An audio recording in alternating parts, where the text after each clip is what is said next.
Hey, what's up guys? It's Jameson Wolf here. Today's a special day. I'm going to be going to the new FLOATHouse sensory deprivation tank facility in Vancouver on West Cordova near Gastown. They just opened up this week, so I'm going to go head out there and check it out for myself. Now I know it's been quite a long time since about probably a year and a half to 2 years since I last went to the sensory deprivation tank. And it's just because in the past year and a half I've been experimenting with other states of consciousness through meditation and other various forms and whatnot. So I've been learning a lot about myself and the world and things like that, getting a different perspective on life in general.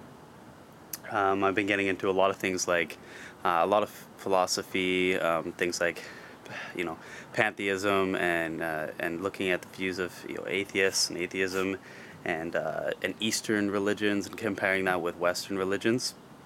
And I've been getting really into people like Alan Watts and Joseph Campbell and a lot of other various people as well, and just getting different perspectives on theologists and different ways of looking at life and the universe and all that kind of hippie stuff. And so I find it very intriguing, very interesting, and how it compares with a lot of Western religions and the I guess the standard well-respected religions and whatnot and things like that. So anyways, back to the FLOATHouse.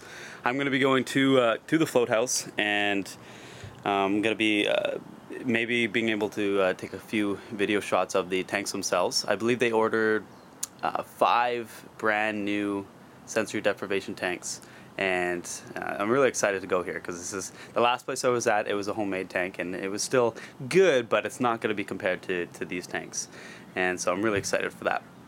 Anyway, so FLOATHouse is the new facility in Vancouver, and they have 5 tanks, and you can schedule online. They have a fantastic website. You can easily schedule in yourself. You could buy multiple packages, a package at a time. I believe each float costs about $65 if you're doing a single float. And of course, if you buy more, you're going to pay less a little bit. And I think they even have contracts and things like that where you can sign up for months, about a year at a time or something like that, and get like 4 or 5 free floats. Don't quote me exactly, but it's close to that. And so they do have a special on right now for opening special, where you get I think you get a discount for buying 3 or something like that. So anyways, that's what I did. So I'm going to be going there.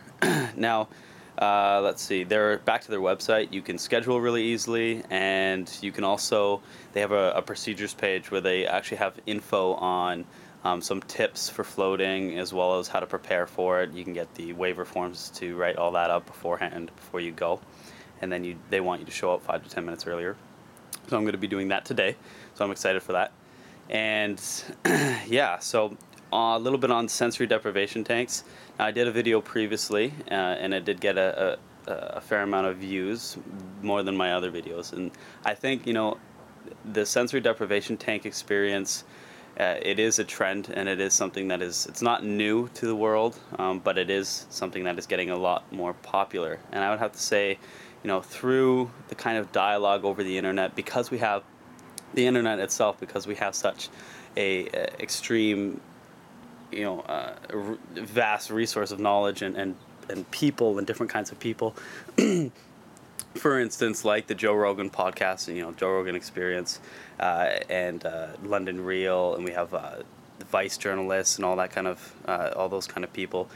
It's a lot less censored, and so it allows us to have a lot more access to different ways of thinking about life and politics and all of philosophy and all of these different perspectives.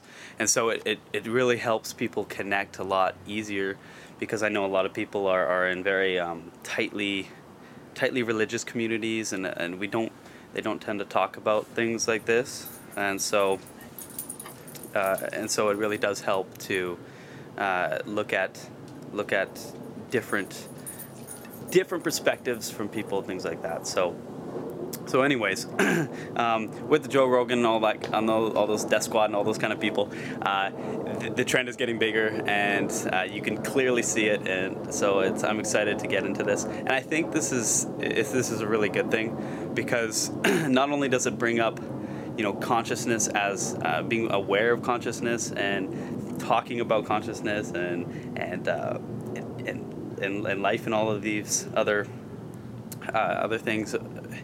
I think it can better our world in a way, because not only does it allow us to question, you know, how we run things from a monetary point of view and a political point of view, it also will probably better how we treat ourselves, especially other people, as we can relate to them, and ultimately how we treat, you know, our own home, which is planet Earth.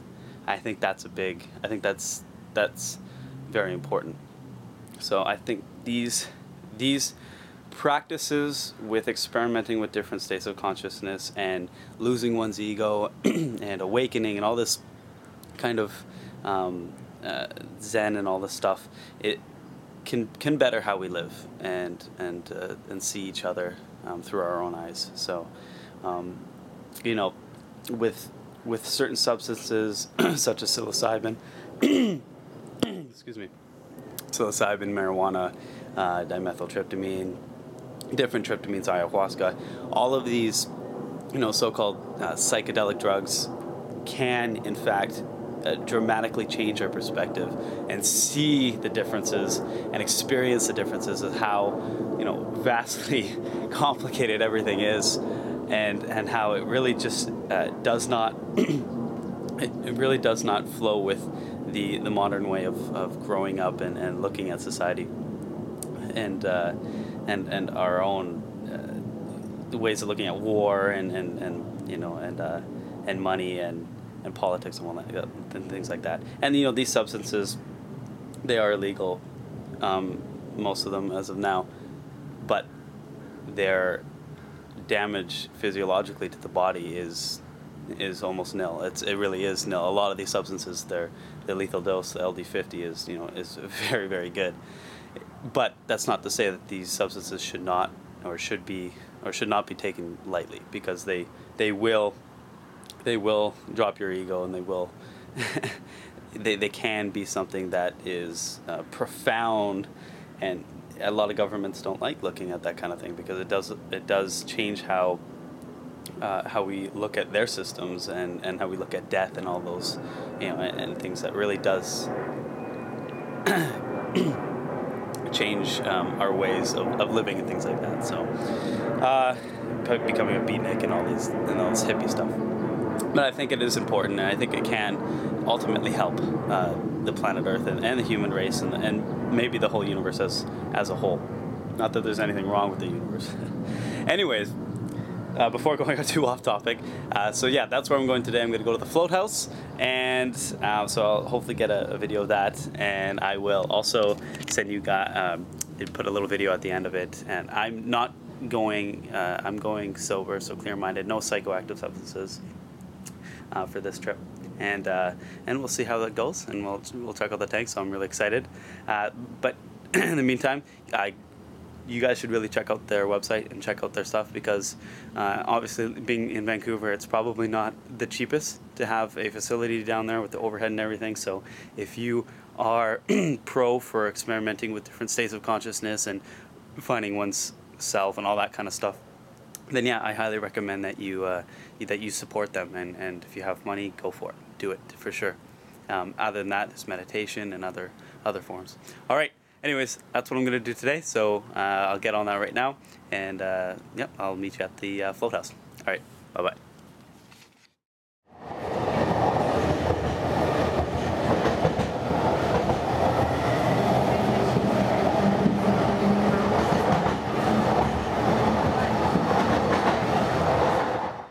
Hey, what's up, guys? All right, we're at the FLOATHouse in Vancouver on West Cordova. I have here with me Nick. He is a employee here. Let me flip the camera around.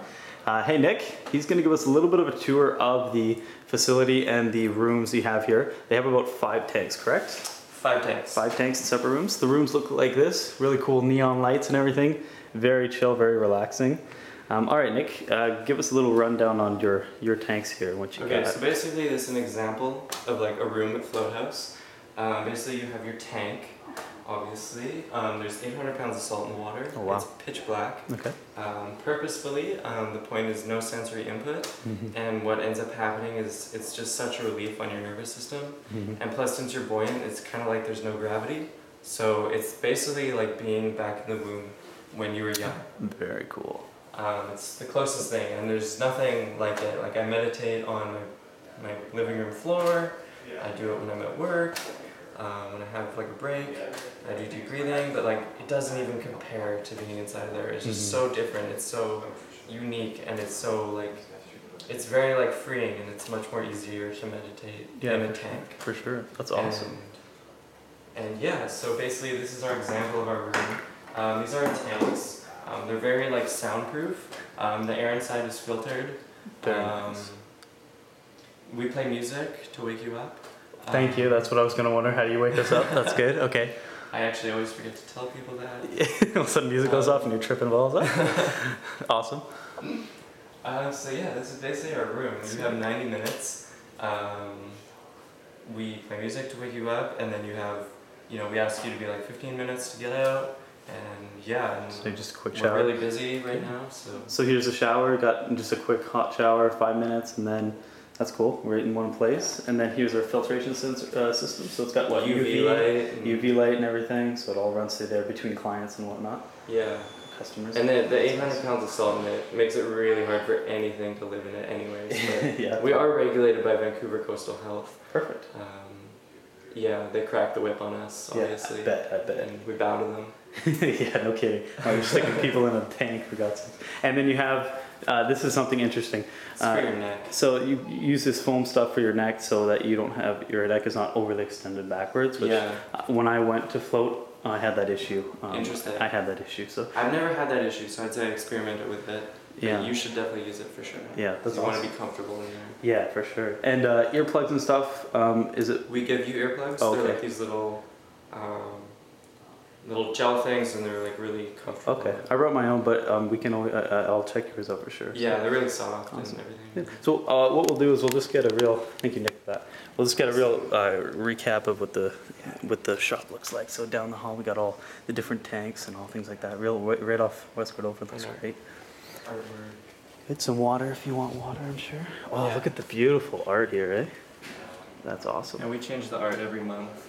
Every month you change the art? Yeah. Wow. We do this like artist promotion thing. So if anyone wants to like share their art, totally contact us, and we'll look into it for sure. We're totally open. Please send us an email if you're an artist. All right, guys. So you hear it. If you're an artist and you want to share your stuff here, just contact Nick or contact Mike, and check it out. See what you guys can do. Yeah. Beauty. All right. Okay, I'm gonna get in the tank and try it out. So thank you, Nick. All right, you're welcome. You have yourself a good one. Man. Okay. Bye bye. All right, guys. So I'm back in my Jeep, just from the SkyTrain station, and so I thought I'd give you a recap of my experience with the tanks at FLOATHouse. And I have to say, fantastic tanks. Of course, the staff and everything are great, very welcoming and down to earth. Now, my experience with the tank was actually really good. It started off, I got into the tank, and of course you're gonna have that wave action, so I used my hands to stabilize my body. It took about a minute for the waves to settle down and for me to stabilize and center myself in the tank. So after that was done, I started to relax a lot better, and it was easier to get into the feel of things. Previous to the float, excuse me. Previous to the float, I did dead tread sprints that day, so I did exercise a bit, so I was relaxed in that endorphic state. I had a big meal about an hour beforehand, so I didn't have any hunger issues, and I went to the bathroom previously too.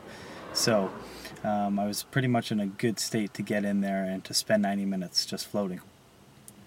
So after I stabilized, for the first 30 or 40 minutes, I have to say that my mind is rapid. It's thinking about stuff. It's going all over the place. And I'm thinking about and things like that.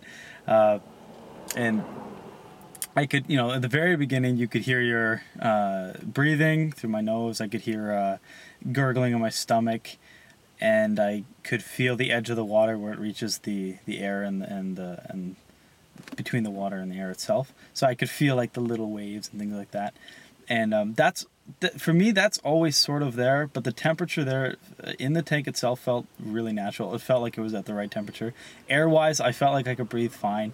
I'm sure some people might complain they could pump oxygen in there, but for a successful tank experience, there was plenty enough to breathe on. Didn't smell at all. It was very neutral. I like that part.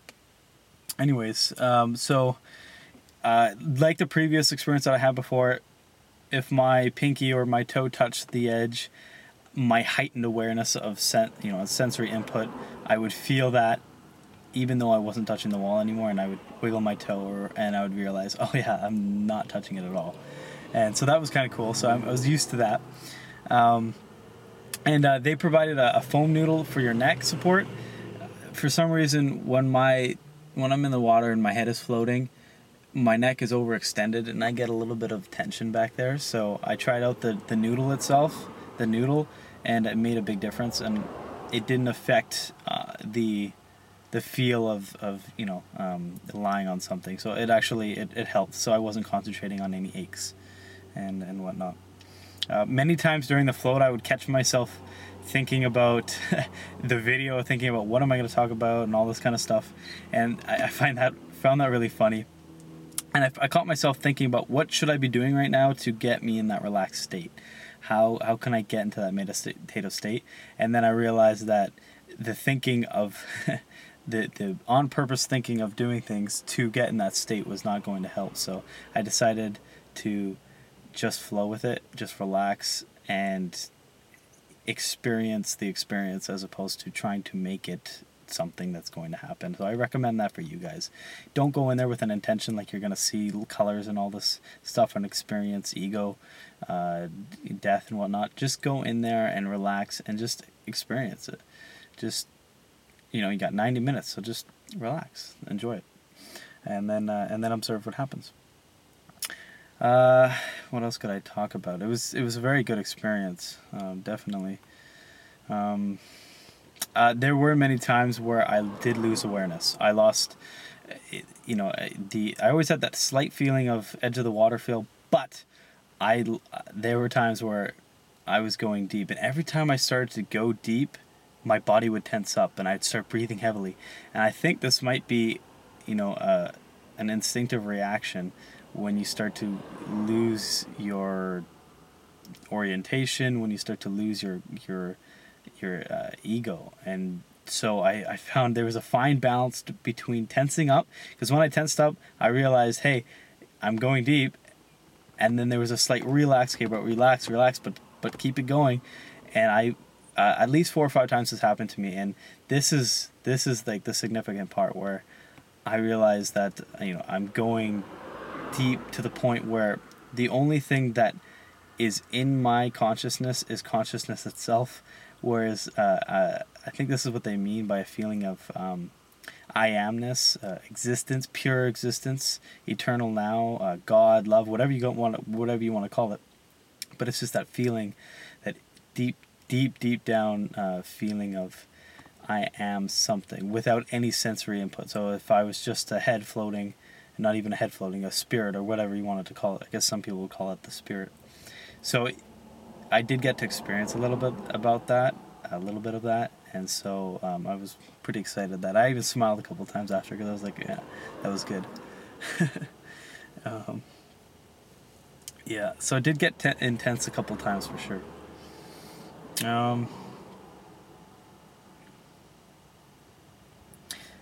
As for visuals, I still had the static, the dark static going on it's the same way if you close your eyes and go into a dark room, you got that dark static, which I was used to. But it did get very interesting a couple times. I didn't see any like neon lights or anything or any crazy hallucinations, but I did experience a couple times where those static light images would be smooth and they'd be forming and kind of moving like this if I focused on it. So nothing dramatic, but if I focused on it, it was definitely there.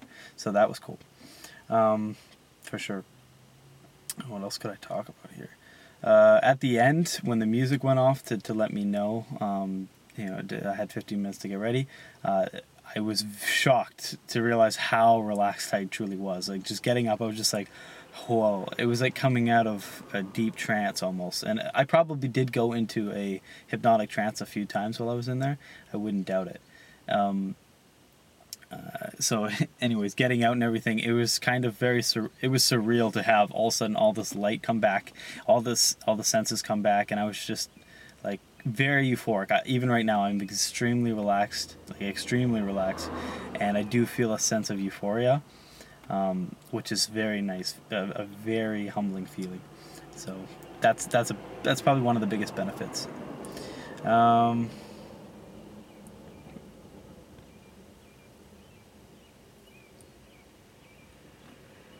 Yeah, and that's probably the biggest thing, is all of a sudden when you have all these senses come back, you realize that from going from just that feeling of existence, of consciousness, to all of a sudden all of this environmental senses coming at you, as it's happening to you, you realize that you're also the one creating it. For instance, the tips of my fingers have the sensors, and when I touch something hard, my nervous system goes back to my brain and says, hey, this is hard in relation to my soft fingers. And although there is a solid something here that is solid, that is giving me that input, I am the one that's creating whether or not it's soft or hard. And so it's as if, as humans, our senses are really allowing us to create our environment, but at the same time, we would not exist without our environment. So if you think about it this way, the sun itself gives light. Our eyes create light out of the sun. But if it wasn't for the sun, we would not exist. We would not be living in this sort of environment that would have a sun. So I think this is what hippies mean, and in Buddhist philosophy, that we are all one in that regards, because intrinsically and externally we are all doing it all. And I think that's why they reference us as being God. We are the universe. We are sensing all of. We are creating our environment. Anyways, I don't want to go too off topic. I'm pretty sure, if you were to do a tank experience, but with a psychoactive drug such as marijuana, psilocybin, lysergic acid, those sort of substances would for sure, undoubtedly make the experience much more intense, and probably even more effective. But I do want to put the disclaimer out there: these substances are illegal, and I really want to discourage anyone from trying these substances if they've never experienced it before, and then going to a public facility like FLOATHouse. Be responsible, respect others, share the public place, don't ruin it for everyone. So if you're gonna do something like that, okay, just be responsible, okay? And there's going to be a risk with the law and everything. Although these substances are relatively safe, it's not the point that we want to, we don't want to put a bad rap out there for people that are exploring other states of consciousness and whatnot. All right, perfect. So anyways, I had an awesome time. I still got 2 floats to go there. So I'm going to experience that. I'm looking forward to the next following months. So I highly recommend you guys go to FLOATHouse. Check them out. Their website is so easy to schedule and buy packages, and they got deals and stuff. And, keep them afloat, because they're keeping us afloat, all right? Because I'm sure the overhead's not too cheap in Vancouver. All right, guys, that's it for me. I'll post down below on the YouTube channel their website and whatnot, so you guys can check them out, and on Facebook and all that stuff. All right, for now, adios.